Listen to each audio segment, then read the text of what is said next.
Easy peasy.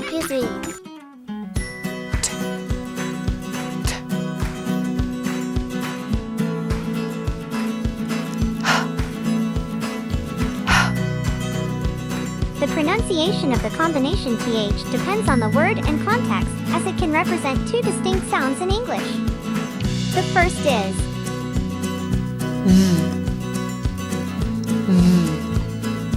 like in the words this, that, they.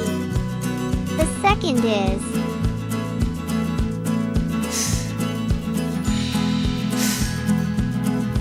like in the words